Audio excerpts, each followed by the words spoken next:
So you're a law firm looking to take advantage of YouTube, but you're thinking, I don't even know what to talk about. Well, today I'm going to talk about 3 things that you can put into consideration when coming up with content for your law firm. Now, this is a lot easier than what it seems, but sometimes we overthink things and get too much into our head. So I'm here to help you think through 3 different steps you can use in order to come up with some content. Before I get on with the episode, if you can just like and subscribe the video below would be really appreciated. Thank you. Now back to the content.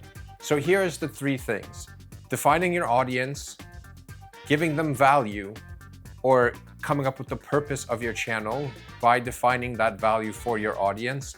And then lastly, the hook. Now, the first step is to define your audience.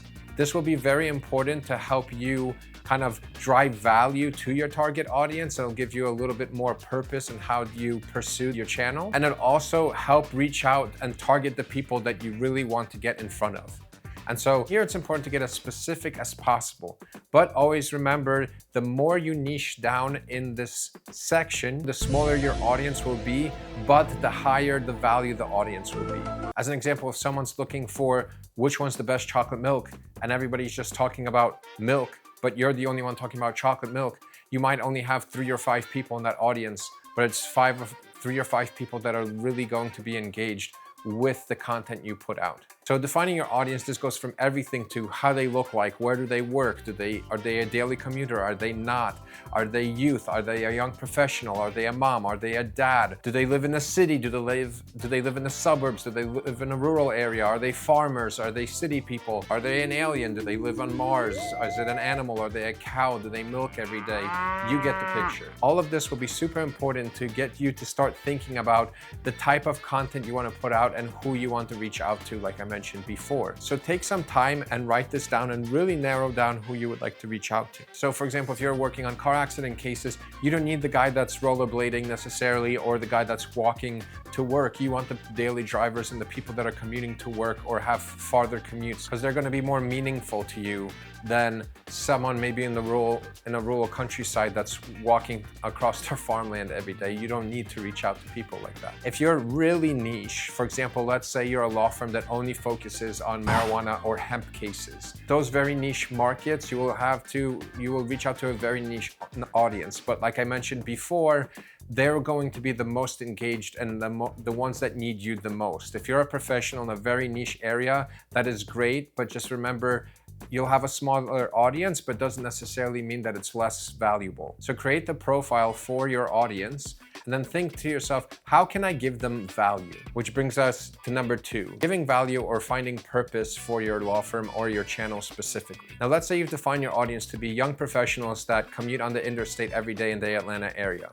Now you have somebody that you can give value to. So if you're a personal injury law firm and that's the group you target, how can you give young professionals that are commuting to work every day value in their lives when they get to, let's say, when they get in an accident, or how they can maybe protect themselves from getting in an accident, or how they can be well protected preparing beforehand, right? So maybe you'll have a channel, maybe you'll discuss best dash cams to get, maybe not to have a dash cam, when to record, when not to record, how soon to call an attorney, what to do after they get in an accident, best ways to prevent themselves from getting in an accident, and things like that. Never be afraid to give too much information.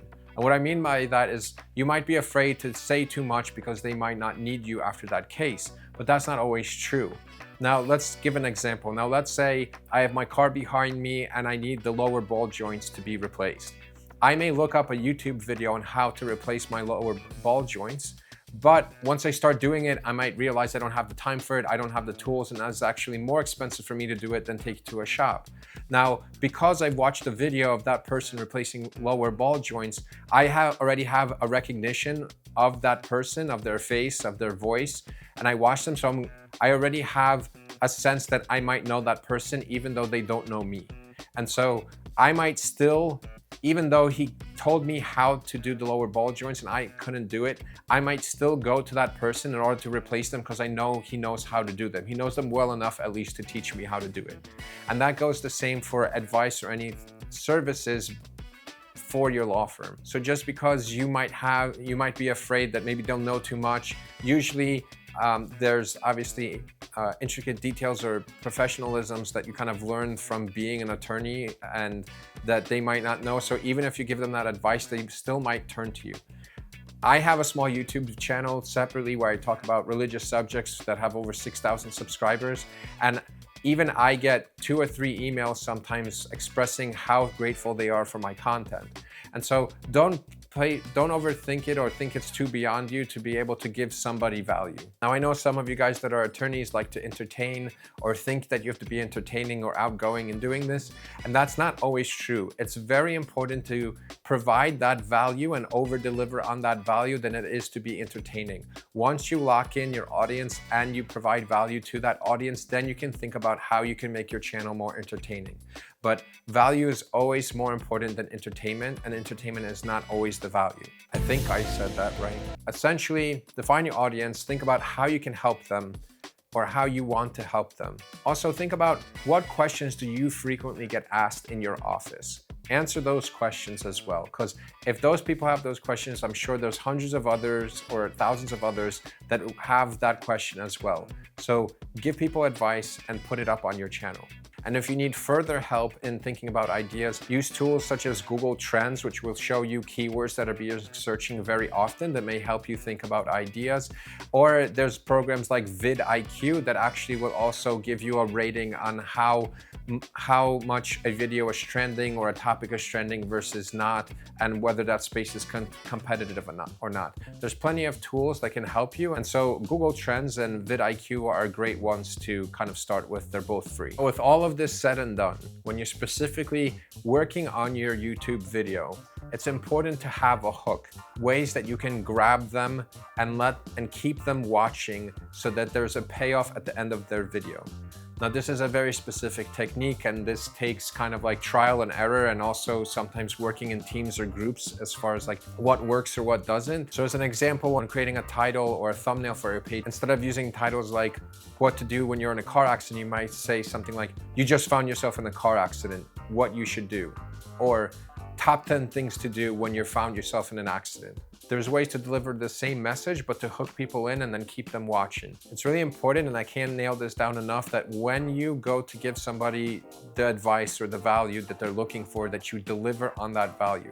You want the payoff once they finish your video to hit them so that they don't feel like they were cheated or lied to when they went in, because that can also affect you negatively. And then the last thing is, if you try it out and it's just not working for you, or you don't like doing it, you can completely stop. There's nothing that's forcing you to do this. YouTube is just another tool to get your law firm out there and to be well known and provide value to your clients.